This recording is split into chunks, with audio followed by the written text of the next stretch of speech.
বিভিন্ন অসঙ্গতি করছে, কিংবা আচরণ আচরণ ভঙ্গ করছে, কিংবা কোথাও কোনো সমস্যা হচ্ছে, কোথাও কোনো বিভিন্ন রকম ভাবে ধরেন মারামারি পিটাপিটি হচ্ছে, সবকিছু সমস্যার সাথে আমাদের দলীয় যে কিছু জিনিস রয়ে গেছে, যেমন আমাদের অনেকে দাঁড়িয়ে গেছে, সেখানে আমাদের যারা স্বতন্ত্র দাঁড়িয়েছে আমাদেরকে মানে নির্বাচন থেকে সরিয়ে প্রত্যাহার করার জন্য তাদের সাথে কথা বলা, এই ধরনের বিভিন্ন ধরনের কাজ থাকে।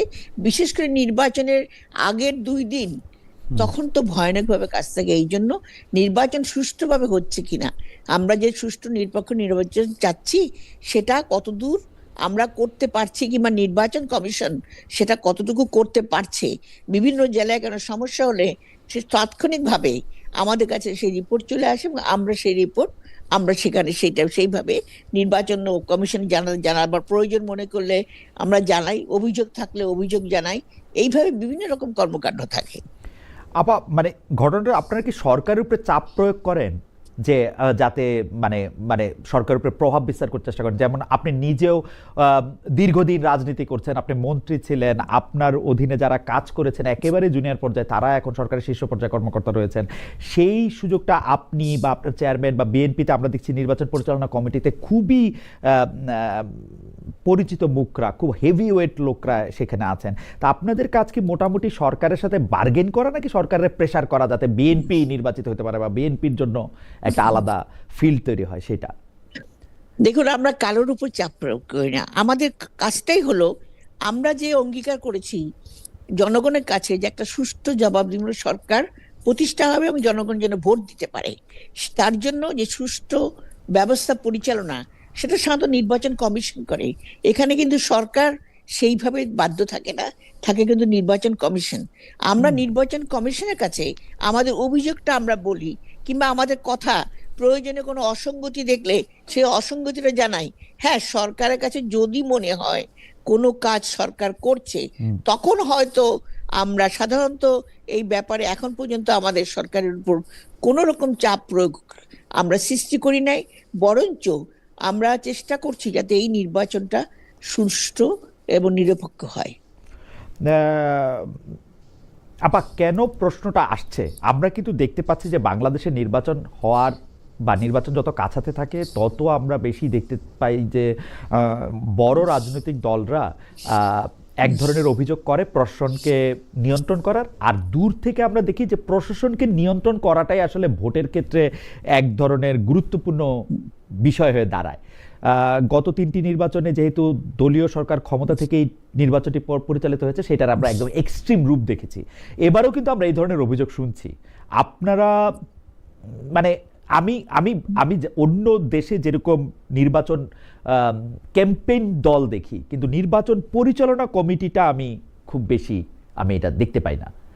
এইটা আপনি কি একটু বলবেন যে এইটার কারণটা কি? মানে নির্বাচন পরিচালনা কমিটি এইটা করা, মানে এটা এটা এটা এটা আপনারা আসলে আপনাদের কেপিআইটা কি, মানে কি পারফরমেন্স ইন্ডেক্সটা কি, এটা যদি একটু আমাদেরকে বলতেন। শুনেন, নির্বাচন পরিচালনা কমিটি সাধারণত একটা দল থেকে দলের আভ্যন্তরে করা হয়। এটা কিন্তু আমরা বাইরে না, আমাদের হ্যাঁ কিছু আমাদের যে আমরা নির্বাচন পরিচালনা কমিটির এক একজন বিভিন্ন ভাবে আছি, কেউ সদস্য আছেন, কেউ ভাইস চেয়ারম্যান আছেন। তো নির্বাচন পরিচালনা কমিটি সাধারণত, আমি তো বললাম দলের মধ্যে আভ্যন্তরীণ অনেক কোন্দল থাকে যেগুলো আমাদেরকে সমস্যা সমাধান করতে হচ্ছে এই মুহূর্তে। এছাড়া অভ্যন্তরীণ এগুলো তো খুব স্বাভাবিক, আপনি জানান একটা বড় দলে এটা খুব স্বাভাবিক ব্যাপার। কিন্তু তারপরেও নির্বাচনকালীন সময় আপনি যেটা বললেন যে প্রশাসনকে বিভিন্নভাবে বায়াস করা, কিংবা যেটা শুরু হয়েছে, যেটা আমরা শুনতে পাচ্ছি, আমরা যেমন শুনছি এখানে সমস্ত কিছু প্রশাসনে অমুক দল বেশি কিংবা অমুক দল, আমরা কিন্তু কোনো সেভাবে কোনো প্রশাসনের জন্য আমরা বলেছি আমরা জানি এই ডিসি যদি বদলায়, এই ডিসি কিন্তু আরেক জায়গায় যাচ্ছে, সে কিন্তু কোথাও পরিবর্তন হচ্ছে না, শুধুমাত্র জায়গাটা পরিবর্তন হচ্ছে। তো এখন এই যে প্রশাসনের উপর যে দায়িত্ব, এটা অনেকটা ইঞ্জিনিয়ারিং। এটা আপনারা গত 3-4টা নির্বাচনের দলীয় সরকারের অধীনে দেখেছেন কিভাবে ইঞ্জিনিয়ারিং করে। এই ইঞ্জিনিয়ারিং জিনিসটা কিন্তু আমাদের মধ্যে ঢুকে গেছে।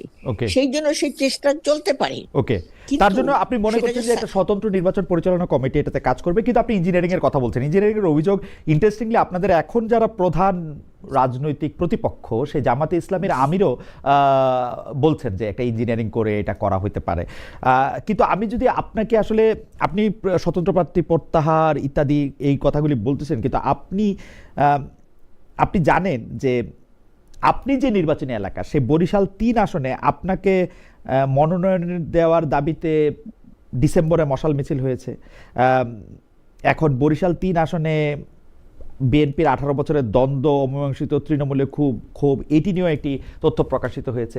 তো এইটা আপনারা কিভাবে ডিল করছেন? মানে কেউ যদি বলে, আপনারা যারা নির্বাচন পরিচালনা কমিটিতে আছেন তারা যেহেতু এইবার এমপি ইলেকশনে হয় ফাইট করতে চান নাই অথবা মনোনয়ন পান নাই, এরকম কিছু লোকের একটা সমাবেশ, তাহলে মানে আপনি এটাকে কিভাবে মানে ডিল করবেন? যে দেখুন, এখানে আপনি যে উদাহরণটা দিলেন, যেমন বরিশাল ৩ আসন যেটা বললেন, সেখানে কিন্তু প্রার্থী কিন্তু খুব বেশি ছিল না। আমি ছিলাম, আমার এবং এখন যিনি পেয়েছেন জেনারেল আবেদিন সাহেব অ্যাডভোকেট, উনি ছিলেন। আর একজন স্বতন্ত্র আমাদের একজন উপজেলা চেয়ারম্যান, সাবেক চেয়ারম্যান, তিনি ছিলেন। সেখানে আমরা চেয়েছি, এখন ব্যাপার হয়েছে দল কেন কি কারণে ওনাকে দিয়েছেন, এবং সেটা হয়তো চিন্তা করেছেন কিংবা কোনো কৌশল হতে তিনি হলে ভালো হবেন, হয়তো চিন্তা করেছেন। এখানে কিন্তু ওই যে প্রার্থী যিনি আছেন, এখন দলের ভিতর যদি কোনো ইয়ে থাকে, কোন্দল থাকে, আভ্যন্তরীণ কোন্দল থাকে, এটা এখন প্রার্থীর উচিত সবাইকে নিয়ে সমন্বয় করা। সেখানে কিন্তু আমরা যাচ্ছি না, নির্বাচন পরিচালনা কমিটি সেখানে যাচ্ছে না। এখানে প্রার্থী সবাইকে ডেকে কথা বলার চেষ্টা করবে। যদি উনি শেষ মুহূর্তে না পারেন, তখন হয়তো উনি বলতে পারেন আমার অমুক জায়গায় অমুক ডিস্টার্ব করছে, এরকম একটা অবস্থা। এখন তৃণমূল পর্যায়ে নেতাকর্মীর কোন্দল, আপনি 17 বছর যত যাই বলেন না কেন, 17 বছর কিন্তু আমরা ভীষণ রকম সংগ্রামের মধ্যে ছিলাম। কাজে এদেরকে সহজে বুঝানো, সহজে কিছু করা, এটা এখন সম্ভব না। আমরা একদিনে পরিবর্তনও করতে পারছি না। ওকে ওকে, ফেয়ার এনাফ আপা। আমি পরবর্তী প্রসঙ্গে যাওয়ার আগে আমাদের একজন দর্শক, ওনার নাম ক্যাপ্টেন দা বস, আমি আশা করবো যে এটা আপনারই নাম। মানে আপনি এতবার একই মন্তব্য করছেন, একই এটা করছেন, আমি আসলে অন্য দর্শকদের মন্তব্য আসলে আমি পড়তেই পারছি না। তার প্রশ্ন হচ্ছে, খালেদ আমি প্রতিদিনই একটা প্রশ্ন করি, আপনি উত্তর দেন না। খালেদ আপনি ডয়েচে ভেলে ছাড়লেন কেন? উত্তরটি হচ্ছে, ডয়েচে ভেলেতে যদি আমি কাজ করতাম, আমি যেহেতু সেখানে 5 বছরের বেশি কাজ করেছি, এরপরে আমাকে একটা দীর্ঘমেয়াদী অর্থাৎ জীবন মেয়াদী একটা কন্ট্রাক্ট নিতে হতো, সেটার ব্যাপারে আমি প্রস্তুত ছিলাম না। সরি, আমাকে আসলে এটা জবাব দিতে হলো। আপনি এতবারে প্রশ্ন করছেন, আমি অন্য মন্তব্য বা অন্য আরো যারা মন্তব্য করছে তারা কথা বলতে পারছেন না, সেই জন্য আমি এটা জবাব দিলাম। আপা আমি জানি যে বিএনপির রাজনীতির সাথে আপনার সম্পর্ক, আমি যদি মানে খুব লুজলিও ধরি, তাহলে প্রায় জন্মের থেকে বা জন্মের সময় থেকে আপনার সাথে, তা আপনি দলটির নেতৃত্বে সাবেক এবং মরহুম রাষ্ট্রপতি জিয়াউর রহমানকে দেখেছেন, মরহুম প্রধানমন্ত্রী বেগম জিয়াকে দেখেছেন, এখন তারেক রহমান সাহেবকে দেখছেন। আপনি কোনো পরিবর্তন দেখেন যে নেতৃত্বে বা নেতৃত্বের ভিশনে? আপনার কাছে কি মনে হয় যে মানে কোনো পরিবর্তন আসছে বিএনপি দলের মধ্যে? কোনো উল্লেখযোগ্য বদল কি আপনি দেখেন? দেখুন, পরিবর্তন তো সাধারণত যুগের চাহিদার উপর হয়, যে কোনো সময়।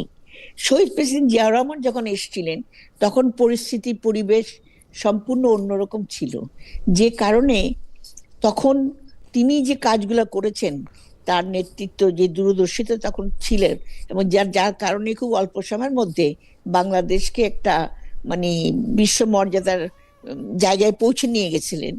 ঠিক তার পরবর্তীতে যখন দেশনেত্রী বেগম খালেদা জিয়া আসেন, তিনি দীর্ঘ সংগ্রাম করেছেন। আপনি জানেন, 9.5 বছর তিনি গ্রামে গঞ্জে হেঁটেছেন, এবং তিনি মানুষের অত কাছে।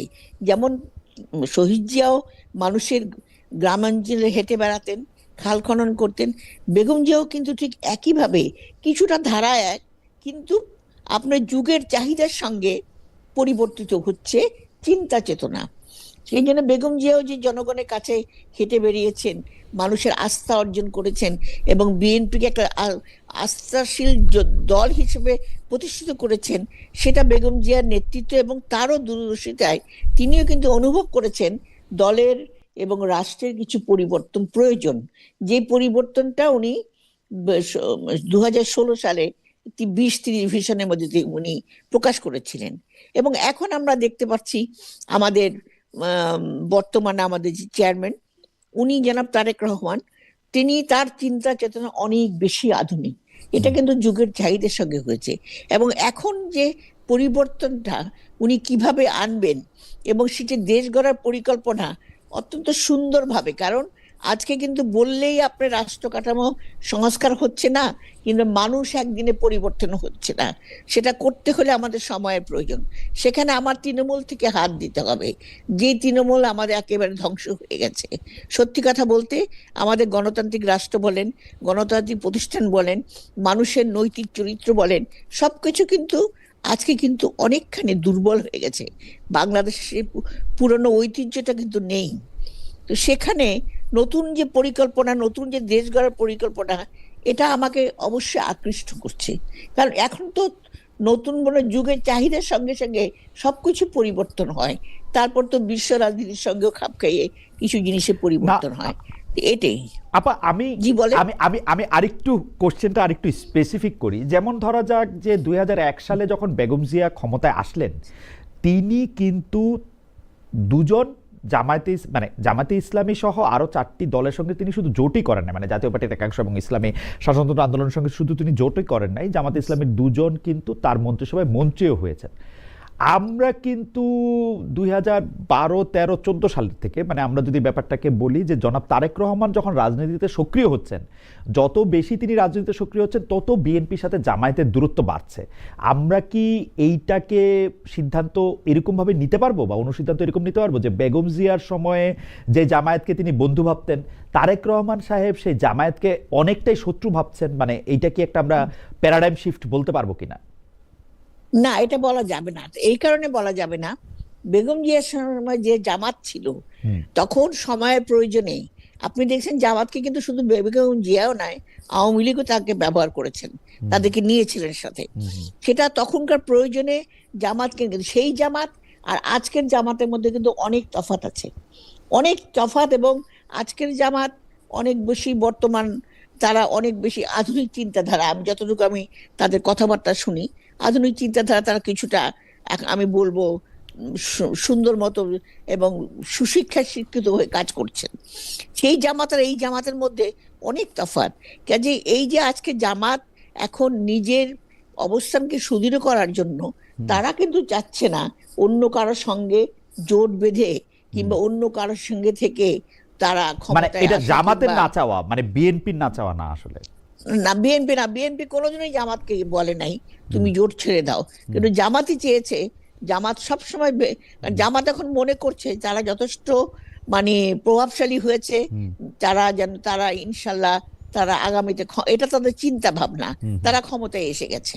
এই চিন্তাধারা কিন্তু তাদের কথায় বার্তায় পরিষ্কার ফুটে উঠছে। ওকে, তাহলে এইটার মধ্যে ঘটনা হচ্ছে যে বিএনপি নেতৃবৃন্দ এখন, আপনারা যারা জামায়াত যেহেতু আপনাদের প্রতিপক্ষ, একটা তো রাজনৈতিক মাঠের কথা, আরেকটা তো হচ্ছে যে আদর্শগত অবস্থান। সেই আদর্শগত অবস্থানে কি বিএনপি নেতৃবৃন্দ মনে করেন যে জামায়াত আর বিএনপি দুজন দু প্রান্তে দাঁড়িয়ে আছে, দুটি দল, নাকি মনে করেন যে না, এটা আপনি যেটি বললেন সেটি ব্যাখ্যা, জামাত যেহেতু নিজেই এখন শক্ত প্রতিদ্বন্দ্বী হিসেবে আবির্ভূত হতে পারছে মাঠে, সে আর আরেকটা জোট কেন করবে? এটা তো স্বাভাবিক ঘটনাই। তো আপনার কাছে কি মনে হয় আদর্শগতভাবে কি দুটি দল দু প্রান্তের? কারণ বিএনপি যেরকম করে বারবার, বিএনপি নেতৃবৃন্দ বিশেষ করে যেভাবে বারবার জামায়াতকে বলতেছেন, জামায়াত যেভাবে বিএনপি নেতৃবৃন্দকে আঘাত, মানে মানে কি বলবো, টার্গেট করে কথা বলতেছেন, সেইটার ক্ষেত্রে যদি মাথায় রেখে যদি বলি। না, আমি যেটা বলতে চাচ্ছি যে জামাত যে কোনো দলেরই কিন্তু আদর্শ সম্পূর্ণ আলাদা থাকে। জামাতের আদর্শ জামাতের কাছে, বিএনপি আদর্শ বিএনপির কাছে। এখানে কিন্তু আদর্শগত মিলের জন্য কিন্তু এই জোট হয় না। জোটটা হয় তাৎক্ষণিকভাবে সরকার প্রতিষ্ঠার জন্য কিংবা ক্ষমতায় আসার জন্য অথবা আন্দোলন করার জন্য। কাজেই জামাত যখন বিশেষ করে জামাত ওই সময় আওয়ামী লীগের সাথে মিশেও যখন দেখলো তাদের উপর বেশ কিছু তাদের বড় বড় নেতাদের ফাঁসি হয়ে গেল, তখন তারা হয়তো ঘুরে দাঁড়াবার চেষ্টা করেছে। আমার কাছে যেটা মনে হয়, ঘুরে দাঁড়াবার চেষ্টা করে তারা নিজেদেরকে নতুন ভাবে চেষ্টা করছে একটা দল হিসেবে প্রতিষ্ঠিত করার জন্য। আপা, এইটা নিয়ে যদি আর দুইটা লাইন বলতেন আমাদের জন্য, যে আদর্শ ছাড়া কি আসলে জোট হইতে পারে? অবশ্যই, কেন হতে পারবে আদর্শের না? মিল ছাড়া কি জোট হইতে পারে? মানে 2001 না, সালে জামায়াতের আদর্শ আদর্শ আর বিএনপির আদর্শের মধ্যে কি অনেক বেশি তফাৎ ছিল যে তারা জোট হইতে না, পারছে? আদর্শ বলতে আপনি কি বুঝতেছেন, না তুমি কি বুঝতেছো? আদর্শ জি। হলো যে একটা দলের দর্শন এবং আদর্শ। হুম হুম আমার লক্ষ্যটা কি? হুম আমার লক্ষ্যটা হলো গণতন্ত্র প্রতিষ্ঠা করা হুম এবং দেশের স্বাধীনতা সার্বভৌমত্ব বজায় রাখা। এটি তো আমার মূল হুম একটা দর্শন এবং হুম আর আমরা যেটা মনে করি বাংলাদেশের জাতীয়তাবাদ, এটা হুম হলো আমাদের ইয়ে। তো আদর্শ, জামাতের আদর্শ যেটা তারা বলে থাকে, আল্লাহর আইন, শাসন, আইন, হ্যাঁ, আইন, জি, আইন কায়েম করা। তো আল্লাহর আইন কায়েম করা, অবশ্যই আল্লাহর আইন তো সব জায়গায় আছে, কিন্তু একটা রাষ্ট্র, এটা হলো তাদের আদর্শ। সেখানে তো আমাদের সঙ্গে তো আমরা তার আদর্শের সঙ্গে তো আমরা মিশি নেই ওকে, এবং মিশতে পারি নাই। কিন্তু হ্যাঁ, একটা জায়গায় মিশেছি, সেটা হলো আমরা আন্দোলন করেছি হয়তো একসাথে, ক্ষমতায় গিয়েছি একসাথে, সেটা হলো গণতন্ত্র প্রতিষ্ঠা, আপনি যেটাই বলতে চান সেটার উপর ভিত্তি করে। ওকে আপা, আমি পরবর্তী প্রসঙ্গে আসি যে বিএনপির কথা বলতে গেলে একজন নারী নেত্রীর কথা সব সময়ই আসবে, মানে আজকেও আসবে, আরো 20, 50, 100 বছর পরেও হয়তো আসবে। বিএনপি যদি যতদিন টিকে থাকবে, সেটা হচ্ছে বেগম খালেদা জিয়া। সেই বেগম খালেদা জিয়ার মানে নেতৃত্বে বিএনপি গণতান্ত্রিক অভিযাত্রায় নেতৃত্ব দিয়েছে, তারপরে দেশের প্রধানতম দল হিসেবে আবির্ভূত হয়েছে। অন্তত প্রধান দুইটি দলের একটি থাকছে হচ্ছে সবসময়, মানে এটা কোনোদিন এর বাইরে যায় নাই সে। কিন্তু এইবার বিএনপির প্রার্থী মনোনয়নে নারীর সংখ্যা মাত্র 10 জন। এইটার কারণ কি বলে আপনি মনে করেন? পাশাপাশি আমাদের একজন দর্শক, উনার নাম উম্মতে মোহাম্মদ এস এম, তো উনি বলতেছেন যে আমি কোনো রাজনৈতিক দলের সদস্য নই, সাপোর্টার নই, বিএনপির দুঃসময়ে রুমিন ফারহানার মতো ভোকাল কাউকে দেখিনি, উনার বহিষ্কারের বিষয়ে বা বিষয়ে কিছু বলুন। এটা আপনার জন্য প্রশ্ন। নারী নাই, 10 জন মাত্র আছে, আর একজন নারী নেত্রীকে বহিষ্কারও করা হয়েছে আসলে। হ্যাঁ, আপনার কথাটা সত্য। হ্যাঁ, তবে রুমিন ফারহানার বহিষ্কারের ব্যাপারটা কেন, কি কারণ, হয়তো স্বতন্ত্র থেকে তাকে বলা হয়েছিল সরে যেতে, কিন্তু উনি সরেননি। হুম, কারণ হতে পারে, আমি ঠিক হুম, জানি না। হুম, এবং আপনি যেটা বলেছেন এটা দুঃখজনক, কারণ রুমিন ফারহানাকে আমরাও চেয়েছি হুম, রুমিন ফারহানা আসুক। হুম, যাই হোক, সেটা কথা না, কথাটা হচ্ছে যে আমাদের মেয়েরা, সত্যি কথা বলতে কি, আমরা নারী ক্ষমতায়নের কথা বলে থাকি, কিন্তু আপনি কি দেখেছেন আমাদের যেন গত যে ফ্যাসিস্ট সরকার ছিল, সেই সময় আমাদের অনেক নারী মন্ত্রী ছিল, হুম, বড় বড় নাতি, কিন্তু তৃণমূল পর্যায়ে আমরা যেটা বলতে থাকি, আমাদের যেটা লক্ষ্য, আমাদের লক্ষ্যটা হলো তৃণমূল পর্যায়ে নারীকে ক্ষমতায়ন করা, যে লক্ষ্যে আমরা এখন কাজ করছি। কারণ একটা নারী যদি তার পারিবারিক মর্যাদা এবং তার যদি সম্মানটা পায় এবং সেই সম্মানের অধিকারে সে তখন তার পরিবারকে, পরিবারে পরিবারকে সে গঠন করতে পারে এবং সেই গঠনের মধ্য দিয়ে একটা সুন্দর সুন্দর শিশু গড়ে উঠতে পারে। এটাই হলো কিন্তু সমাজ গঠনের মূল মন্ত্র। কাজে আজকে আমাদের যে চিন্তাধারা, আর আপনি যেটা বললেন যে হ্যাঁ, হুম, এটাও সত্য কথা যে মেয়েরা কম পেয়েছে, এখানে যে প্রশ্নটা এসছে এখন, আমাদের তো ধরেন এখন একটা চ্যালেঞ্জের মধ্যে আমরা নির্বাচন করছি, সেখানে এলাকায় গিয়ে আমরা আন্দোলনে অনেক মহিলা ছিলাম, হুম, কিন্তু এলাকা থেকে ঠিক সেইভাবে জিতে আসা হয়তো সেভাবে দল মনে করে নাই যে হুম। সে হয়তো পারবে না, যাদেরকে মনে করেছেন তাদেরকে দিয়েছেন। মানে একজন নারী প্রার্থীর পক্ষে আসলে মানে ঠিক এই নির্বাচনে অংশগ্রহণ করে, যে নির্বাচনটা অনেক ক্রুশাল, আপনি যেরকম বলতেছেন যে সেটা আসলে এত হ্যাঁ, সহজ, ক্রিটিক্যাল। এত এত এত এত এত সহজ এটা হবে না। আমি আমি আপনার নির্বাচন পরিচালনা কমিটিতে আবার একটু ফিরে যাই, কারণ এইবার আসলে জাতীয় নির্বাচনের পাশাপাশি একটা গণভোট রয়েছে। সেই গণভোটের ক্ষেত্রে আমরা দেখছি যে অনেকে এই কথা বলতেছিলেন যে জামায়াত গণভোটে হাত দেওয়ার পক্ষে, বিএনপি না দেওয়ার পক্ষে। কিন্তু গতকাল আবার আমরা দেখলাম যে যে গতকাল না মানে দুই এক দিনের মধ্যে আমরা দেখলাম যে গণভোটে না দেওয়ার সুযোগ নাই বলে মন্তব্য করেছেন বিএনপির মহাসচিব মির্জা ফখরুল ইসলাম আলমগীর। এই ক্ষেত্রে কি বিএনপির কোনো অফিসিয়াল স্ট্যান্ড আছে, মানে টেক আছে যে গণভোটে হ্যাঁ দিবে না, না দিবে না, গণভোটে কি করবে? দেখুন, আমরা যখন আপনার যে জুলাই সনদ যখন পাশ করা হয় তখন যে স্বাক্ষরটা করেছি সেখানটা আমরা অঙ্গীকারবদ্ধ ছিলাম যে এটা আমরা পরবর্তীতে গণভোটের মাধ্যমে যখন এটা হবে তারপরে আমরা চেষ্টা করব আমাদের পরবর্তীতে যে সংসদ আসবে তাদের মাধ্যমে বাস্তবায়ন করা। এটা কিন্তু সবসময় ছিল।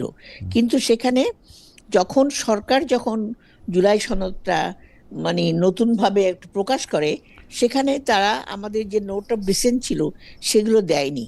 তারপরে আমরা বলেছি যে আমরা অঙ্গীকারবদ্ধ, আমরা জুলাই সনদ অবশ্যই চেষ্টা করব, তবে হ্যাঁ যেখানে আমাদের মানে নোট অফ ডিসেন্ট ছিল সেইখানে আমরা হয়তো সেসব জায়গায় হয়তো আমরা চেষ্টা করব ওখান থেকে আমরা মানে এই সেই জিনিসগুলা না করার জন্য। কিন্তু কোনো সময় আমরা জুলাই সনদের হ্যাঁ এবং না ভোট নিয়ে কোনো কথা কোনো দিন আমাদের সরকারিভাবে অফিসিয়ালি কোনোখানেই কোনোভাবে হয়নি। বরঞ্চ হ্যাঁ ভোট, যদিও সেটা একটা মানে কমপ্লিকেটেড হ্যাঁ না, জানি না কি হবে শেষ পর্যন্ত, তো সেই ভোটটা এবং যারা ভোটার তারাও কতখানি উপলব্ধি করছে সেটাও জানি না, কারণ সেই ধরনের প্রচারণা সেরকম ভাবে হচ্ছে না যদিও। কিন্তু আমাদের তরফ থেকে এই না ভোট দেওয়ার কোনো রকম কোনো চেষ্টা নাই, আমরা চেষ্টা করবো না। না আপা, আমি যদি ভালো বুঝে থাকি যে বিএনপি এটা বলতেছে যে না দেওয়ার কোনো সুযোগ নাই, কিন্তু আপনারা কি হ্যাঁ দিতে বলতেছেন, হ্যাঁ দিতে বলতেছেন লোকরে, নাকি বলতেছেন গণভোটের কথা ভুলে যাও, আমাদেরকে খালি ভোট দাও, ধানের শীষে খালি ভোট দাও? মানে আপনাদের স্ট্যান্ড পয়েন্ট মানে বিএনপি তো এটা পরিষ্কার করতে পারে তাই না, যে আপনারা যেহেতু আমরা জুলাই সনদের পক্ষে আপনারা হ্যাঁ ভোট দিন, কিন্তু না দেওয়ার সুযোগ নাই অর্থটা কি আমি বুঝি না। মানে না দেওয়ার সুযোগ নাই, গণভোট দিয়েন না, মানে ব্যাপারটা কি এরকম? জামাত তো অনেক কথা বলে যাচ্ছে এখন। তারা বলছে যে লেভেল প্লেইং ফিল্ড হচ্ছে না, একজনকে বেশি প্রোটোকল দেওয়া হচ্ছে, প্রতিদিন প্রতি রকম নানা রকম কথা। কথা তো মিথ্যাও না আপা, কথা তো মিথ্যাও না। তারেক সাহেব যে প্রোটোকল পাইলেন, মানে উনি তো এখন একটা পার্টির যখন আসছেন পার্টির ভাইস চেয়ারম্যান, মানে কি বলে ভারপ্রাপ্ত চেয়ারম্যান, কিন্তু প্রধানমন্ত্রী বেশি প্রোটোকল পাইছেন।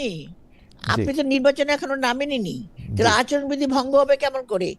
আপনি তখনই কথা বলবেন যখন আপনি দেখবেন আপনার বাস্তব। এখন জামাত কি করে বলে তারা যে বিভিন্ন জনকে উপহার দিচ্ছে, তারা যে জান্নাতের টিকিট বিক্রি করছে, এগুলো কি আচরণবিধি লঙ্ঘন নয়? না আচরণ বিধিটা আমি ওই পাশে রাখি। আমি আপনাকে একটা সরাসরি প্রশ্ন করি, আপনি বলেন আর কি একটু আপনি আমাকে বলেন যে ধরেন আমি একজন ভোটার, আমাদের যারা শো দেখতেছে তারা একটা ভোটার, তো আপনি তাদেরকে গণভোটে হ্যাঁ দিতে বলতেছেন না না দিতে বলতেছেন, নাকি গণভোটে পার্টিসিপেশন না করতে বলতেছেন? কেন আমরা না করতে বলবো? না করার তো কোনো সুযোগ না। আমরা তো বললাম তো আমরা অঙ্গীকারবদ্ধ, তারা হ্যাঁ করুক। আপনারা বলবেন কিনা যে হ্যাঁতে ভোট দেন? আচ্ছা, আমরা তো বলবোই। আমি তো বললাম যে আমাদের তো ভোটই শুরু হয় নাই, তা আমরা কাকে বলবো, কি বলবো? না ধরেন আপনারা ধানের শীষে ভোট দিতে বলতেছেন, গণভোটও যেহেতু হইতেছে সঙ্গে, তাতে একটা হ্যাঁ ভোট দিতে বলবেন কিনা সেটা জানতে চাচ্ছিলাম। এটা তো অবশ্যই যখন ভোট চাইতে যাব তখন তো অবশ্যই এটা বলতে হবে। ওকে, আপনারা যখন ভোট চাইতে যাবেন সেটা তো, সেইটার ক্ষেত্রে আপা ওইটা যেটা আপনি বলতেছিলেন যে জামায়াতে ইসলামীর পক্ষ থেকে আসলে নির্বাচনী আচরণবিধি লঙ্ঘন করা হয়েছে কিনা, জামায়াতের যেটা প্রধান অভিযোগ, এইটা নিয়ে যদি আপনি একটু বলেন যে আসলে নির্বাচনটা হতে এখনো আরো 1 মাস বাকি, কিন্তু বিএনপির যে প্রভাব সেইটা কি খুব ওভারওয়েলমিং দেখা যেতেছে কিনা? বিএনপির নেতা যখন আসতেছেন, রাষ্ট্রীয় যন্ত্রগুলি খুব বেশি ব্যস্ত হয়ে যেতেছে তাদেরকে প্রোটোকল দিতে, এরিয়ার ব্যবস্থা করতে, এরকম মনে হচ্ছে কিনা আপা? যে মানে আসলে যদি আপনি খুব নিরপেক্ষ জায়গা থেকে জিনিসটা দেখেন। দেখেন, এটা একটা কঠিন প্রশ্ন, কারণ আপনারা হয়তো জানেন যে আমাদের জনাব তারেক রহমান আমাদের যে বর্তমান চেয়ারম্যান যিনি, তাকে মেরে ফেলার চেষ্টা করা হয়েছিল এবং তার জীবনের নিরাপত্তা এখনো নাই। আপনি দেখেন হাদিকে কিভাবে মেরে ফেললো। আমাদের কথা হচ্ছে যে আমরা কখন যাচ্ছি, আমরা যখন আমরা ওনার জীবনের নিরাপত্তাটা আমরা এই জন্যই চাচ্ছি যে আমরা তো চাই না যে এরকম একের পর এক মৃত্যু এসে আমাদের ইয়াং যে গ্রুপটা আছে যারা সত্যিকার অর্থে দেশকে গড়ে তুলবে তাদেরকে আমাদের কাছ থেকে চলে যাবে। সেই কারণে ওনার যে রাষ্ট্রীয় যেটা পেয়েছেন সেটা পেয়েছেন ওনার নিরাপত্তার জন্য। এখন আপনার যখন নির্বাচন হবে সেখানে আচরণ বিধিতে কতটুকু, সেখানে সবাই কিন্তু বডিগার্ড এবং ইয়ে পেয়েছে, প্রত্যেক প্রার্থী পেয়েছে, তো সেখানে কতটুকু আচরণ বিধি লঙ্ঘন হবে কি হবে না, কিংবা লেভেল প্লে ফিল্ড হবে কি হবে না, সেটা তখন বিবেচনা করা যাবে। এখন তো এই কথা বলে লাভ নাই। আচ্ছা আপা, আমি গণভোটের প্রসঙ্গে আবার একটু গণভোটের প্রসঙ্গে আসি, ব্যাক অ্যান্ড ফোর্থ করি, যে আপনি নিজেও কিন্তু অভিযোগ করেছেন আপনাদের সংস্কারের যেসব বিষয়ে বিএনপির আপত্তি আছে সেগুলিতে বিএনপি নোট অফ ডিসেন্ট দিয়েছে, যেটা আজকেও আপনি কিছুটা আসলে টাচ করেছিলেন আমার মানে মানে আমার আমার আমার আমার কথার প্রেক্ষিতেই। তো সেগুলি ঐক্যমত্য কমিশন সেভাবে আমলে নেয় নাই, আপনি সেটা বলছেন যে তারা নিজেদের মতো কিছু বিষয় জুলাই সনদে দিয়েছেন যা গণভোটের জন্য তুলে ধরা হয়েছে। এখন গণভোটের রেজাল্ট যাই হোক, আপনারা ক্ষমতায় গেলে এই বিষয়গুলি আপনারা আসলে কীভাবে ডিল করবেন? অনেকেই বলতেছেন যে বিএনপি ক্ষমতায় গেলে হয়তো এই গণভোটে যাই আসুক না কেন, সংস্কারে যাই আসুক না কেন, সেগুলি বিএনপি আসলে পাশ করবে না বা বিএনপি কোনোভাবে আটকে দিবে। এখন তো শুধু বিএনপি থাকবে না, এখানে তো আমাদের অন্যান্য দলও থাকবে, এবং বিএনপি আসলে করবে না কিংবা অন্য দল আসলে করবে, এটা তো এখন আমাদের অতিরিক্ত কথা, ভবিষ্যৎ নিয়ে পরিকল্পনা করা। কিন্তু সেটা যে হবেই এবং বিএনপি করবে কি করবে না সে তখনকার সংসদ বুঝবে, সেটা তো আমরা এখন বলতে পারি না। কিন্তু আপা আমাদের কেমন জানি সন্দেহ হচ্ছে যে আপনারা গেলে আর সংস্কার করবেন না। ইজ ইট, মানে এই সন্দেহটা কি রাইট সন্দেহ? আমাদের সংস্কার করার, পুরো রাষ্ট্র কাঠামোর সংস্কারের জন্য আমরা অঙ্গীকারবদ্ধ। আমরা সংস্কার অবশ্যই করব, কেন করব না? আমাদের প্রতিটি ক্ষেত্রে আমরা সংস্কারের জন্য বিভিন্ন রকম পরিকল্পনা আমরা নিয়েছি। হ্যাঁ, হয়তো সময় লাগবে, আমরা একদিনে করতে পারবো না, 2 বছর 3 বছর হয়তো লাগতে পারে, 4 বছর, এটা তো আমাদের সময় প্রয়োজন। আপা আমি আপনার কাছে আসছি, আমাদের একজন দর্শক একটা ইন্টারেস্টিং মন্তব্য করছেন, ওনার নাম ফাহিম শেখ 8128। উনি বলছেন, খালিদ ভাই আপনার যদি সাহস থাকে তাহলে গৌতম দাদাকে নিয়ে আসেন, আপনার আমলীগের দালাদেই বিএনপির দালালি ছুটাই দিবে। আমি ওই দর্শকের উদ্দেশ্যে বলছি, আমরা জনাব গৌতম দাসকে চেষ্টা করেছি, অনেকদিন ধরেই চেষ্টা করছি, উনি যদি আমাদের অনুষ্ঠানে আসতে চান আমরা অবশ্যই তাকে নিয়ে আমরা মানে দালালি ছুটানোর জন্য না হোক, আমরা কিছু শেখার জন্য হলেও তাকে নিয়ে আসতে চাই। আপনার জন্য আমার প্রশ্ন আপা, যে আপনার দল জুলাই সনদে সই করেছে, যেটা আপনি আগে বললেন, যুগপত সঙ্গীদের কথা আপনি বললেন, যারা রাষ্ট্র সংস্কারের কথা বলেছেন, আপনাদের নিজস্ব 31 দফা আছে। আপনি আমাদেরকে খুবই রাইটলি 2015 সালে বেগম জিয়ার দেওয়া 20-30 যে ভিশন 2030 সেইটাও আপনি আমাদের স্মরণ করাই দিয়েছেন। কিন্তু আমরা এটাও দেখছি, জনাব তারেক রহমান দেশে আসার পরপরই বলছেন যে আই হ্যাভ এ প্ল্যান। কিন্তু আমরা তো আপনাদের নির্বাচনী ইশতেহার আসলে দেখতে চাই। নির্বাচনী ইশতেহারের মধ্যে আপনারা কিভাবে কি করবেন সেইটাও আমরা বুঝতে চাই। 1.5 বছরে 1 কোটি লোককে চাকরি দিতে চান, এটা কিভাবে বাস্তবে আপনারা সম্ভব করবেন? শিক্ষিত বেকারদের বেকার ভাতা দেওয়ার পরিকল্পনা আপনাদের কিভাবে বাস্তবায়ন করবেন? এই শিক্ষিতদের আপনারা কিভাবে চিহ্নিত করবেন? যারা ছাত্রদল থেকে আসে তারাই কি খালি শিক্ষিত হিসেবে গণ্য হবে কিনা? অশিক্ষিত বেকারদের নিয়ে বা আপনার পরিকল্পনা কি? আপনার স্বাস্থ্য, শিক্ষা, পরিবার পরিকল্পনা, সোশ্যাল সেফটি নেট, এগুলি নিয়ে আপনাদের পরিকল্পনা কি? অর্থাৎ আপনারা একটা ইশতেহার আমাদেরকে দিবেন কিনা? আমরা যখন পরিকল্পনা জানতে চাইবো, আপনি 31 দফা দেখাতে পারবেন, ভিশন 2030 দেখাতে পারবেন, আপনি জুলাই সনদের কথা বলতে পারবেন, কিন্তু আপনাদের নির্বাচনী ইশতেহারটা আসলে কোথায়? এটা পাবো কিনা? নির্বাচন যখন আমরা করছি, নির্বাচনকে সামনে নিয়ে আসছি আমরা, নির্বাচনী ইশতেহার তো অবশ্যই থাকতে হবে। সেই ইশতেহার অবশ্যই আপনারা পাবেন, কেন পাবেন না? তবে আপনি যেটা বললেন যে আমাদের যে বিভিন্ন যেটা আমাদের মাননীয় চেয়ারম্যান বলেছেন যে আই হ্যাভ এ প্ল্যান, এটা সত্যি কথা, একটা অনেক বড় একটা টিম কাজ করছে। আপনি যে কথাগুলো বললেন, শুধুমাত্র এখানে ছাত্রদল বলে কথা নাই, আমার যে বেকার যুবকরা যারা কোনো কর্মসংস্থান পাচ্ছে না, কিংবা যারা বিদেশে যাওয়ার জন্য জমি জমা বিক্রি করে ফকির হচ্ছে, এবং মেয়েরা যে বাইরে গিয়ে নির্যাতিত হচ্ছে, তাদেরকে যে বিভিন্ন ল্যাঙ্গুয়েজ কোর্স করে সরকার থেকে তাদেরকে সাহায্য করা, বিদেশে যাতে জমি জমা বিক্রি করতে না হয়, তারপরে বিভিন্ন প্রযুক্তি, টেকনিক্যাল স্কুল, কলেজ, আরো অনেক কিছু আছে, এবং বিভিন্ন ভাষা শেখা, এগুলো অনেক পরিকল্পনা করছেন, সেগুলো আপনারা জানতে পারবেন। সেই কাজগুলো হচ্ছে এবং হবে। এবং এখানে অ্যাজ এ হোল বাংলাদেশের মানুষকে মানব সম্পদ হিসেবে গড়ে তোলার জন্য আজকে চিন্তা ভাবনা হচ্ছে। আপা, মার্টিন লুথার কিংকে মনে রেখে বা কাছাকাছি থেকে তিনি মার্টিন লুথার কিং এর কথা তিনি বলেছেন যে তিনি যখন আই হ্যাভ এ ড্রিমের জায়গায় আই হ্যাভ এ প্ল্যান বলেন, তখন আমরা কিন্তু লুথার কিংকে আমরা দেখি যে তিনি সাদা ও কালোর মধ্যে যাতে কোনো বৈষম্য না থাকে, মানুষ যাতে মানুষ হিসেবে বিবেচিত হয়, সেটা ছিল তার প্রধান স্বপ্নের মধ্যে প্রধান অংশ। আমরা কি এইরকম একটা গণতন্ত্রের আশা করতে পারি যেখানে আসলে মানুষকে শুধু মানুষ বা নাগরিক হিসেবে বিবেচনা করা হবে, তার বর্ণ, গন্ধ, ধর্ম, ইতিহাস, ভূগোল ইত্যাদি দিয়ে বিবেচনা করা হবে না? এইটা কি আসলে পরিষ্কার করে আমরা বিএনপির কাছ থেকে পাই এই কথাটা, যে না, একটা মানুষ শুধু মানুষই? দেখুন, আজকে যে বিএনপি বাংলাদেশ স্বাধীন হওয়ার পর থেকে আজকে 54 বছর কিন্তু আমরা লড়াই করছি কিন্তু এই বৈষম্য বিরোধীকে নিয়ে। কিন্তু আমরা যেমন পাকিস্তান থেকে বাংলাদেশ হলাম বৈষম্য বিরোধী কারণে, তেমনি বাংলাদেশে আমাদের বিভিন্ন সময় যে সরকারগুলো এসছে, যেভাবে আমাদের কাজ হয়েছে, সেটা কিন্তু সম্পূর্ণ এই বৈষম্য বিরোধী, মানুষকে মানুষ হিসেবে দেখার জন্য কিন্তু আমাদের সত্যিকার অর্থে আমাদের পরিকল্পনা এবং আমরা কাজ করছি। আপনি জানেন, এখানে শহীদ জিয়ার যে দর্শনটা, হিন্দু, মুসলমান, বৌদ্ধ, খ্রিস্টান যারাই বাংলাদেশে আছেন, যারাই ভূমণ্ডলে, আমরা সবাই মিলে একটা পরিবার, এবং এই পরিবারটা হলো আমরা সেই দর্শনে বিশ্বাস করি। কাজে এখানে কোনো জাত, ধর্ম কোনো কিছু থাকবে না।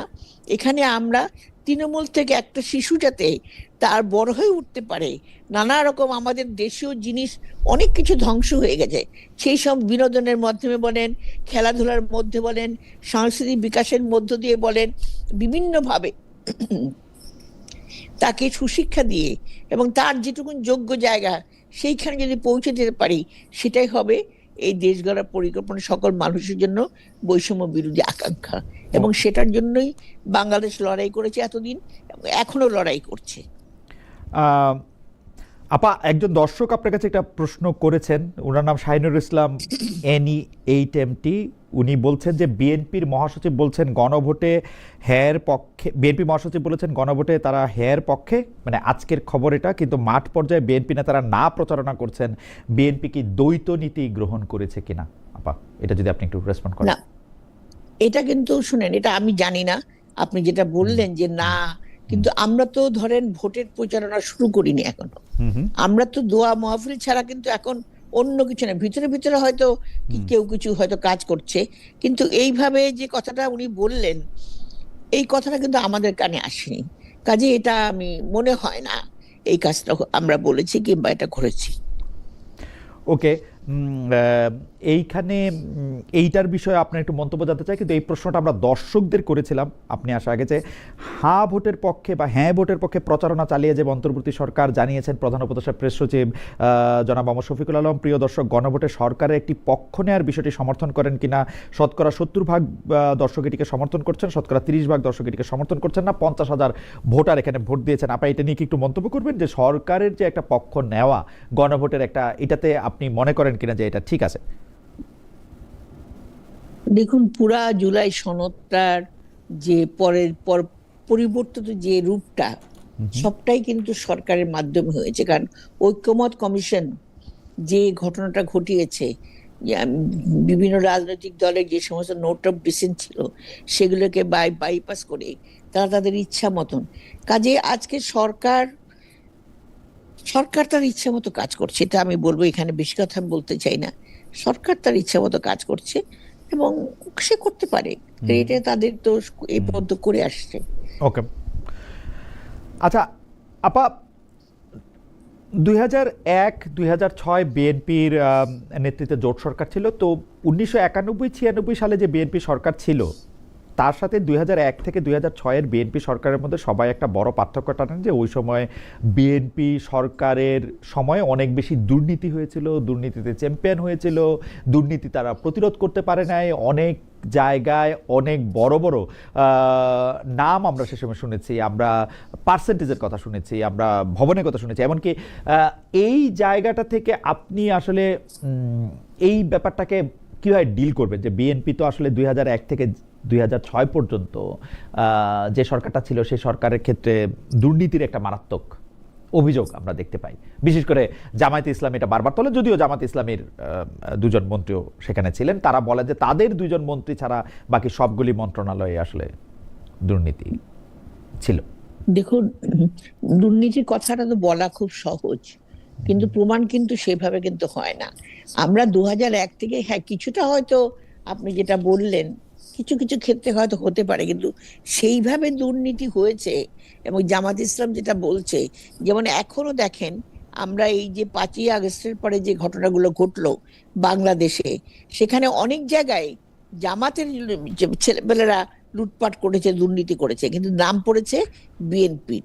কাজে এটা আমি মনে করি না, কিছু কিছু ক্ষেত্রে হয়তো কিছু কিছু জায়গায় কিছুটা সততা থাকতে পারে, কিন্তু সেইভাবে দুর্নীতি হয় নাই। না আপা, এইটা যদি আপনি বলেন, আমি একটু বিনয়ের সাথে এটাতে দ্বিমত করতে চাই। আপনি জামায়াতের নাম, ছেলেপেলেদের নাম দিয়ে বিএনপির হয়ে দুর্নীতি করা, সেটা তো তৃণমূল পর্যায়ে, সেটা অন্য জিনিস। কিন্তু যারা অফিস হোল্ড করেছেন, সেই মন্ত্রী থেকে শুরু করে দেশের শীর্ষ নেতৃত্ব পর্যন্ত, আমরা বহুবার বহু ক্ষেত্রে আমরা দেখেছি যে একদম অভিযোগ এরকম আসছে যে এই ভবনে টাকা না দিলে বা এই রকম পার্সেন্টেজ ব্যবহার না করলে আসলে বাংলাদেশে কোনো কাজ করা যেতেছে না। ওই রকম তো আমরা সে সময়কার যদি পত্রপত্রিকা দেখি, আমি নিজে সে সময় মাঠের সাংবাদিক ছিলাম, আমার নিজেরও অভিজ্ঞতা আছে যেগুলি ব্যবসায়ীরা অভিযোগ করতেছেন, যারা ভুক্তভোগী তারা অভিযোগ করতেছেন। বারবার এই ব্যাপারগুলি পত্রপত্রিকায় কথা হচ্ছে, টিআইবিকে বারবার এগুলি নিয়ে কথা বলতে হয়েছে, আমরা নিজেরা অসংখ্য রিপোর্ট করেছি এসব নিয়ে। কিন্তু আপনি যে বললেন ঠিক আছে, এটা বুঝলাম যে অমুক জায়গায় টাকা না দিলে হলো, কিন্তু এই এই দুর্নীতি কেউ কি প্রমাণ করতে পেরেছে? আপা, দুর্নীতি প্রমাণ করা কিন্তু এটা অনেক কঠিন কাজ, এটা কখনো প্রমাণ করা যাবে না। কেন? আবার দেখলাম টাকা পর্যন্ত পাচার হয়েছে, ব্যবসায়ীরা নিজেরাই টাকা পাচার করছে। এটা তো সরকারের ছত্রছায়া, তো পরবর্তীতে একই ঘটনা ঘটেছে, তাই না? Fair enough. আমি আপনাকে বলতেছিলাম যে এই যে রাজনৈতিক বাকযুদ্ধটা, সত্যিকার অর্থে অনেকে কিন্তু আপনি জানেন যে পারসেপশন ইজ এ রিয়েলিটি।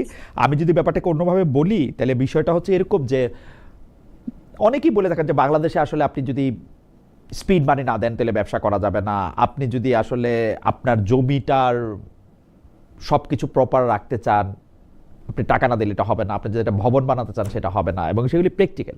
এই টাকাগুলি কি আসলে বা বাংলাদেশে যে ঘুষ খাওয়া হয় সেটা তো আমিও জানি, আপনিও জানেন আপা, যে বাংলাদেশে যে দুর্নীতি করা হয় সেটা আমিও জানি, আপনিও জানেন। তো এইটা আপনি কি মনে করেন, সরকারের শীর্ষ পর্যায়ে যদি এটাতে ইনভলভ না থাকে তাহলে কি এটা করা সম্ভব?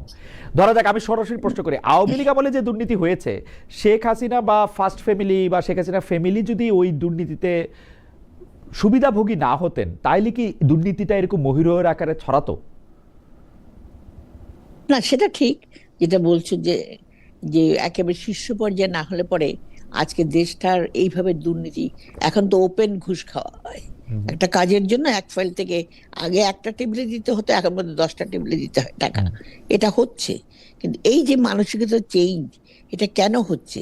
এটা হচ্ছেই আমাদের উপর থেকে যে চিন্তা ভাবনা, এমনকি সচিবরা পর্যন্ত সব দুর্নীতিবাজ হয়ে গেল। আগে কিন্তু সচিবরা অন্তত এইভাবে দুর্নীতি করতো না, সত্যি কথা বলতে কি, এটা অনেক আগের কথা। আপনি যদি এটা এরকম অভিযোগ করেন তাহলে আমি এই কথা মানতে রাজি না। কারণ হচ্ছে যে আমি একটু আমার ডিসেন্টটা দিয়ে রাখি, কারণ হুসেইন মোহাম্মদ এরশাদের সময় যত দুর্নীতি, সেই দুর্নীতির ক্ষেত্রে যতটা রাজনীতিবিদরা, তার চেয়ে অনেক বেশি আমলারা ছিলেন। এখন আপনি সচিবদের উপর দায় দিচ্ছেন, কিন্তু এখন আমি দেখি রাজনীতিবিদদের দায় বেশি,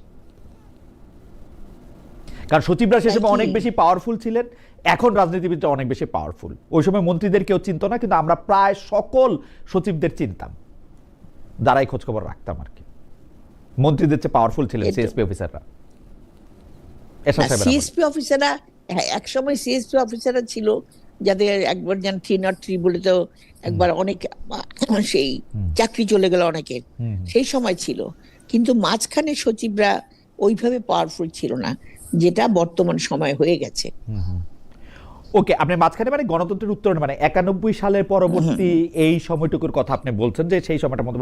এখন কি আপনি মনে করেন, আচ্ছা ঠিক আছে আপা, এটা যদি আমি ধরেও নেই, তাহলেও কি আপনি মনে করেন যে রাজনীতিবিদদের প্রশ্রয়, যেহেতু মন্ত্রীরা একটা, আপনি মন্ত্রী ছিলেন আপা, আপনি জানেন যে মন্ত্রীরা যেহেতু একটা মন্ত্রণালয়ের সিইও, তো মানে মন্ত্রীদের প্রশ্রয় বা সুবিধাভোগ ডিরেক্ট ছাড়া কি আমলাদের পক্ষে এগুলি করা সম্ভব? এটা তো আমি বলতে পারবো না, কারণ আমার মন্ত্রণালয়ে এমন কোনো ঘটনা ঘটে নাই। ওকে, এই কাজে আমি নিজেকেও এই সম্বন্ধে ধারণা নাই, মানে কোন রকম কোনো কিছুর মধ্যে। ওকে। তাহলে এর পরবর্তী প্রসঙ্গে তাহলে আসি আপা, যেটা হলো যে জাতীয় নির্বাচনের পর বিএনপি একটি জাতীয় ঐক্যমত্যের সরকার গঠন করতে চায়। সেই কথাটা কিন্তু আমরা অনেক দিন ধরে, একটা জাতীয় সরকার, জাতীয় ঐক্যমত্যের সরকার, বিএনপির এই সম্পর্কে কথা আমরা আসলে অনেক দিন শুনেছি। কিন্তু কেউ কেউ বলতেছেন যে তারেক সাহেব এই কথা এখন আর বেশি বলেন না, কারণ মানে উনি আর ক্ষমতার ভাগ দিতে চান না, এটা অনেকে বলেন। আপনার কাছে একটু শুনবো যে যদি আপনারা জাতীয় সরকার করেন, তাহলে কি আপনাদের যে প্রতিদ্বন্দ্বী আছে, ধরেন জামাত, এনসিপি, তারা কি সেখানে সুযোগ পাবে কিনা? বিএনপি প্রস্তাবিত জাতীয় ঐক্যমত্য সরকারের আসলে রূপরেখাটা কি আপনি আমাদের একটু বলবেন কিনা, যে মানে এটা কেমনে? দেখুন, ওটা ওটা ওটা তো তখনই কথা হয়েছিল যে জাতীয় সরকার, জাতীয় নির্বাচনের পরে আমরা জাতীয় সরকার গঠন করব, এটা কথা হয়েছিল। এবং সেই কথার পরে এটা নিয়ে তো যখন যে নির্বাচনটা হয়ে যাওয়ার পরে হয়তো এই সম্বন্ধে আলোচনা হবে। তার আগ পর্যন্ত রূপরেখা তো আমরা এখন কিছু বলতে পারবো না। তবে আমরা বলেছি, হ্যাঁ আমরা জাতীয় সরকার গঠন করবো, দরকার হলে আমরা বলেছি। দরকার হলে আপনারা প্রতিদ্বন্দ্বীদেরও সেখানে জায়গা দিবেন। সেটা আমি আমি আমার আমার নিজের কোনো ধারণা নাই। আচ্ছা, ওকে, মানে সেটা রূপরেখা সম্পর্কে আমরা আশা করবো যে ইশতেহার, এই জাতীয় সরকার রূপরেখা, সেগুলো আমরা এর মধ্যে থেকে পাবো। আমাদের একজন দর্শক উনি বলেছেন যে আমাদের মতো সাধারণ জনগণ নিয়ে একটি ডিএম বিজয়, ওনার নাম, একটি প্রোগ্রাম কবে করবেন? আমরাও দেশ নিয়ে কথা বলতে চাই, আমাদেরকে সুযোগ প্রদান করার অনুরোধ করছি। ভাই, আমি বাংলাদেশে এসে যদি এটি সম্ভব হয়, আপনারা যদি আগ্রহী হন, তাহলে অবশ্যই একটি টাউন হল মতো বা প্রোগ্রাম করতে চাই, যেখানে আপনাদের সরাসরি মতামত বা প্রশ্ন আমাদের যারা রাজনীতিতে আছেন বা যারা আমাদের দেশের কর্তারা আছেন তারা ঠিক করে দিবেন। আপা, পরবর্তী প্রসঙ্গ জরিপ। নির্বাচনের আগে যেসব জরিপ প্রকাশিত হচ্ছে, সেখানে কোনো কোনো জরিপে বিএনপির অবস্থান ভালো। কেউ কেউ বলছেন তারেক সাহেব যখন আসছিলেন বাংলাদেশে বা এসে পড়েছেন, তার মাঝামাঝি সময় যে জরিপ, সেই জরিপে বিএনপি এগিয়ে আসছেন। কিন্তু সর্বশেষ আমরা যে জরিপ দেখলাম, সেই জরিপে আমরা দেখলাম যে জামায়াত আর বিএনপি নেক টু নেক। জামাত আছে বিএনপি থেকে মাত্র 1 পয়েন্ট পিছনে আছে। এবং যারা এই জরিপ করেছেন, ইন্টারেস্টিংলি তারা ছাত্র সংসদগুলির জরিপের ব্যাপারে তারা খুব মানে মানে তারা খুব একুরেট হয়েছিলেন। আপনারা কি একটু ভয় পাচ্ছেন আপা যে আসলে জামায়াতি নির্বাচিত হয়ে যেতে পারে, আপনারা অনেক পিছনে পড়ে যেতে পারেন, বা জরিপের এই ফলটি আপনারা আসলে কিভাবে দেখছেন? দেখুন, আপনি হয়তো দেখেছেন এবং খুব ভালো করে জানেন যে যখন আমাদের চেয়ারম্যান সদস্য প্রত্যাবর্তন করেন, তখনকার যে অবস্থা, যন্ত্রের যে ঢল, এটাতে আপনি এইটুকু অন্তত রাখবেন যে মানুষের যে বিশ্বাস এবং আস্থা, সবটা কিন্তু বিএনপির আছে এখনো। বিশেষ করে আমার দেশনেত্রী বেগম খালেদা জিয়া, তখনও তিনি বেঁচে ছিলেন, তার আদর্শ, প্রেরণা এবং তার যে আপসীন ভূমিকা, যেটা সমগ্র বাঙালির জাতিকে ঐক্যবদ্ধ করেছিল। এবং তার সঙ্গে সঙ্গে আমাদের তারেক রহমান সাহেব যে ভূমিকা রেখেছেন এই সুদূর লন্ডন থেকে, যাতে করে পুরো বিএনপি সংগঠিত হয়ে জনগণকে পর্যন্ত ঐক্যবদ্ধ করেছেন, এটা কিন্তু একটা আস্থার বহিঃপ্রকাশ ঘটেছে তার আসার পরে যে ঘটনা ঘটে। কাজেই জরিপ আমরা কিন্তু মোটেই ভীত নয়। এই কারণে আমরা জনগণের উপর বিশ্বাস রাখি। তারা যদি মনে করেন যে জামাতকে ভোট দিলে জামাত যদি ক্ষমতায় আসে, সেটা করতে পারেন, কিন্তু আমরা বিশ্বাস রাখি যে জনগণ বিএনপিকে ভোট দেবে, কারণ বিএনপির উপর তাদের আস্থা আছে, বিশ্বাস আছে। ওকাপা, এইটি হচ্ছে যে গত 1-1.5 বছর আপনি নিশ্চয়ই জানেন যে বিএনপি আর অঙ্গ সংগঠনের অভ্যন্তরীণ দ্বন্দ্বে 100-র বেশি মানুষ মারা গেছেন, আহত হয়েছেন শত শত। এগুলির দায় কিন্তু আমরা সেইভাবে সরকারকে দিতে পারি না, বা অন্য কোনো দলের উপরে দেওয়া মুশকিল। আপনি জানেন যে গতকাল চুয়াডাঙ্গার মানে জীবননগর জায়গাটার নাম, সেইখানে সেনাবাহিনীর অভিযানে বিএনপি নেতা শামসুজ্জামান ডাবলু তাকে আটক করার পরে তার মৃত্যু হয়েছে। এর আগে গত বছর ঢাকায় ছাত্রদল নেতা শাহরিয়ার আলম সাম্যকে আমরা মারা যেতে দেখেছি, সন্ত্রাসীরা তাকে হত্যা করেছেন। সম্প্রতি ঢাকায় স্বেচ্ছাসেবক দলের সাবেক নেতা আজিজুর রহমান মুসাব্বিরকে গুলি করে হত্যার ঘটনা ঘটেছে।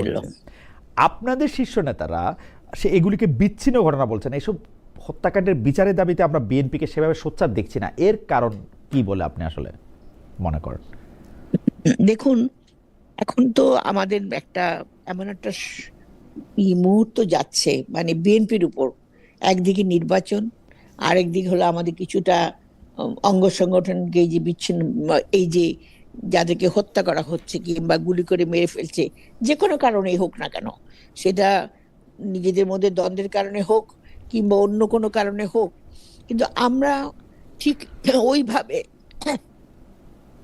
বিচারের দাবি তুলছি, কিন্তু সেই দাবিটা আমাদের পর মুহূর্তে কিন্তু অন্য ঘটনা এসে সেই দাবিটা সরে যাচ্ছে। তার কারণ আমরা তখন ব্যস্ত আমাদের সামনের নির্বাচনটাকে মাথার মধ্যে, যেটাকে নিয়ে তার যে বিভিন্ন কাজ আমাদের আছে, আমরা ভয়ানকভাবে এইসব কাজ নিয়ে ব্যস্ত বলেই শুধুমাত্র যেসব অঙ্গ সংগঠনের ছেলেরা মারা যাচ্ছে সেই অঙ্গ সংগঠন বিক্ষোভ করছে, সমাবেশ করছে, মহাসচিব বক্তব্য দিচ্ছে এবং সেখানে পুলিশ একটা ইয়ে দিয়ে দেয়, অমুক অমুক অমুক হয়েছে এবং অমুক ধরা পড়েছে, এই সমস্ত কথাবার্তা যেগুলো চলছে। আপনি দেখেন হাদির মৃত্যুটা দেখেন না কেন, হাদিকে যে কি যেভাবে মেরে ফেলা হয়েছে, এবং হাদি তার তার যে মানে যারা মেরেছে তারা দিব্যি পালিয়ে চলে গেল, আমার আইন শৃঙ্খলা কিচ্ছু করতে পারে নাই। তো এই যে ঘটনাগুলো ঘটছে, এই জন্য তো সরকারও অনেকখানি দায়ী। সরকার তো আইন শৃঙ্খলাটা সেভাবে ম্যানেজ করতে পারছে না।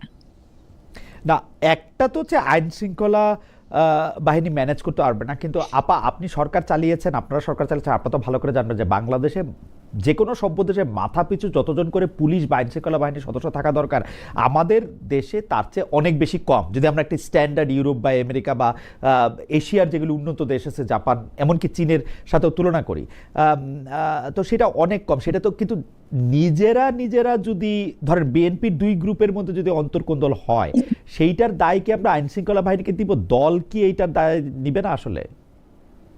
না, নিজেরা যদি সত্যি সত্যি অর্থে যদি অন্তর্কণ্ঠ হয়, সেটার দায় তো দলও নিতে পারে না। এখানে সেইখানেই হলো দল নিবে কোন সময়, দলের তো একটা সুষ্ঠু সময় লাগবে, যখন চিন্তা ভাবনা করে সেই দল থেকে তাদেরকে ডেকে নিয়ে তাদেরকে হয়তো একটা কিছু সমঝোতা করা অথবা বের করে দেওয়া, কিন্তু সেই সময়টা তো আমরা এখন পাচ্ছি না। যে কারণে এই সমস্ত, আমি জানি না কি কারণে কে মারা যাচ্ছে কিংবা কাকে কি কারণে মেরে ফেলছে, সেটা তো সম্পূর্ণ অন্য ব্যাপার। তো সেইখানে আমরা বিচারের দাবি তুলে ছাড়া তার কিছু করার নাই আমাদের হাতে, আমরা তার কিছু, এবং এরকম ঘটনা কিন্তু নির্বাচনের আগে আরো অনেক কিছু ঘটতে পারে, এটা কিন্তু আমরা সন্দিহান। রাইট রাইট আপা, মানে একজন দর্শক উনি এই প্রশ্নটি করেছেন, আপনি যদি এটা একটু বলেন, যে মোহাম্মদ সাজ্জাদ হোসেন D1C, উনি বলছেন যে আমার একটি প্রশ্ন, বিএনপির থেকে অগণতান্ত্রিক দল বাংলাদেশে আরও একটা কি আছে? কারণ বিএনপির কেন্দ্রীয় কমিটি বা স্থায়ী কমিটি দলীয় প্রধান নির্বাচনের মাধ্যমে হয় না, অটোমেটিক হয়ে যায়। মানে আপনি কি এটা নিয়ে কিছু বলবেন যে আপনার দলে আসলে কোনো গণতন্ত্র নাই?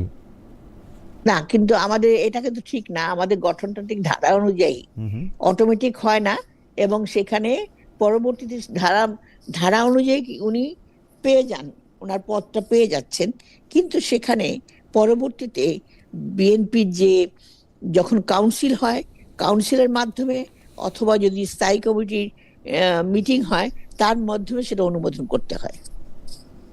ওকে, গত 6 মাসে আপনার বক্তব্য থেকে আমরা জেনেছি, এটি আসলে বর্তমান সরকারের প্রসঙ্গে আসি, যে আমরা জেনেছি যে সরকারের ভেতরের বাইরের কেউ নির্বাচন হতে দিতে চায় না, ঝামেলা পাকাতে চায়। গত 1 বছরে ডক্টর ইউনূস সরকারেরও একজন বড় সমালোচক ছিলেন আপনি। জাতীয় নির্বাচন নিয়ে কি এখন আপনার মনে কোনো শঙ্কা, সংশয় এগুলি কাজ করে? আগামী জাতীয় নির্বাচন, পরবর্তী দেশ রাজনীতি, বিএনপি, আপনার রাজনীতি, সবকিছু মিলিয়ে আপনার প্রত্যাশা আসলে কি? আমি প্রথমে যদি আপনাকে বলি যে নির্বাচন নিয়ে আপনার কোনো শঙ্কা আছে কিনা, তারপরের সরকারটি যেরকম হবে সেই সরকারটিকে আসলে আপনি কিরকম দেখতে চান, বা কিরকম সরকার আপনার কাছে আদর্শ সরকার? দেখুন, নির্বাচন নিয়ে কিন্তু আমি খুব একটা শঙ্কা করছি না। আমার মনে হচ্ছে নির্বাচন 12 তারিখে হয়ে যাবে। তবে কিছুটা হয়তো চেষ্টা হবে হয়তো নির্বাচনটাকে বানচাল করার জন্য, সেটাও কিন্তু আমার মনে হয় না খুব একটা টিকবে। নির্বাচন হয়ে যাবে, তবে নির্বাচন পরবর্তীতে যে সরকার আসবে, যেটাকে আমরা আদর্শ একটা সরকার হিসাবে চাচ্ছি, যে সরকার যে কারণে আমাদের এত শহীদ হয়েছে, এত ছাত্র যুবক শ্রমিক এত যে মারা গিয়েছেন, যাদের রক্তে আজকে আমরা এখানে দাঁড়িয়ে আছি, তাদের যে বৈষম্য, তাদের যে একটা আকাঙ্ক্ষা ছিল, সে আকাঙ্ক্ষা পূরণ করার জন্য একটা সত্যিকারে গণতান্ত্রিক একটা সুন্দর সরকার গঠন হবে। তো সেখানে কিছুটা এখনো আমরা, সত্যি কথা বলতে, আমরা এখনো কিন্তু সবাই কিন্তু সব ব্যাপারে ঐক্যবদ্ধ হতে পারি না। কিছুটা হয়তো সাস্টেইন করার জন্য কিছুটা চ্যালেঞ্জের মুখোমুখি হতে হবে, যে সরকারি আসুক না কেন। আপা, আমি শেষ প্রসঙ্গে যদি আপনার কাছে আসি, যে আপনি যেহেতু নির্বাচন পরিচালনা কমিটিতে আছেন আপা, তো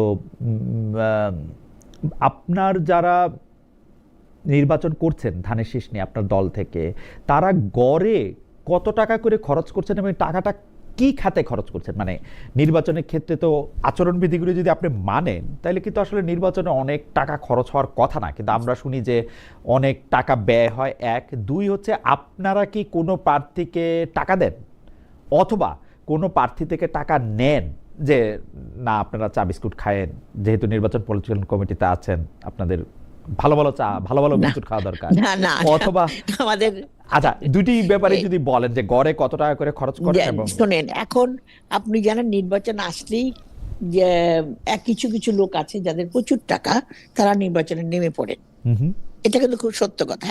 এবং তারা গরু জবাই টবাই করে টুরে খাওয়ায়, প্রচুর টাকা খরচ করে। কিন্তু নির্বাচনের আচরণবিধি যদি আপনি মেনে চলেন, কিংবা আমরা যদি মানতে বাধ্য থাকি, তাহলে কিন্তু সত্যিকার অর্থে নির্বাচনে অত খরচ হওয়ার কথা না। কিন্তু আমাদের মধ্যে যেটা হচ্ছে, যেটা আমাদের সাধারণ কর্মী যারা, তাদেরও একটা ইচ্ছে যে তাদেরকে প্রতিদিন চা বিস্কিট খাওয়ানো হোক, কিংবা প্রার্থীর বাড়িতে রোজ একবেলা করে খানা, এবং তারা কাজ করবে, আসবে, খাবে দাবে, টাকা পয়সা পাওয়া, এই যে একটা নেচার গড়ে উঠছে, এটা থেকে আমাদের আস্তে আস্তে সরতে হবে। কাজে আজকে আরপিওতে যা আছে আচরণ বিধি, সেখানে যদি আমরা কিছুটা, হয়তো অতটা না হলেও যদি কিছুটা কমাতে পারি আমাদের খরচটা, এবং সেই খরচটা কিন্তু আসলে খুব বেশি হওয়ার কথা না। না, কারণ আপনি যদি সরাসরিভাবে আপনি যেসব খাওয়া দাওয়ার কথা বলতেছেন, সেই সব খাওয়া দাওয়া তো আসলে আচরণবিধিতে মানা, কিন্তু সেই খাওয়া দাওয়া করানো হচ্ছে, এবং এইটা কিন্তু কোনো পুলিশ, নির্বাচন কমিশন এটা কোনোদিন ঠেকাতে পারবে না। প্রার্থী যদি না করে এবং আমরা যারা খাচ্ছি ভোটাররা, তারা যদি না খায়, মানে ঘটনা হচ্ছে যে এখন আমার বন্ধু আমার বাড়িতে খাওয়াইতেছে, এই কথা বলে বলে সব বন্ধু, নির্বাচন আসলে শুধু বন্ধু, এইটা আসলে কতটা মানে দূর করা সম্ভব? আপনারা কি আসলে এগুলি দূর করতে বলেন, নাকি যাদেরকে নির্বাচনে মনোনয়ন দেন তারা ওই পরিমাণ টাকা টাকা খরচ করতে পারবে কিনা সেইটা আসলে দেখেন? এবং ফাইনাল প্রশ্ন এই জায়গার মধ্যে, যে সেইটা হচ্ছে আপনারা কি শেষ পর্যন্ত কি ভোটারদেরকে টাকা, মানে এটা তো আপনি বলতে পারবেন না, কিন্তু ভোটারদেরকে টাকাও তো দিবেন তাই না শেষমেশ গিয়া? না, ভোটারদেরকে টাকা দেওয়া হয় না কোনোদিন। ভোটারদেরকে টাকা দেওয়া হয় না। এখন কেউ হয়তো ধরেন কম্বল বিতরণ করলো, কিংবা অন্য কিছু দিল, এরকম ছোটখাটো উপহার হয়তো থাকতে পারে, কিন্তু টাকা দিয়ে ভোট কেনা, এটা বোধহয় এই যুগে নাই সেরকম ভাবে। আর হ্যাঁ, কিছু আছে যারা দুর্নীতিবাজ, প্রচন্ড ভাবে চাচ্ছে। যেমন আমি একটা এলাকার কথা বলছি, সেখানে একজন 3টা এলাকায় 3টার আসনে দাঁড়িয়েছে, এবং সেদিন আমি শুনলাম তিনি 8টা গরু জবাই করে খাইয়েছে।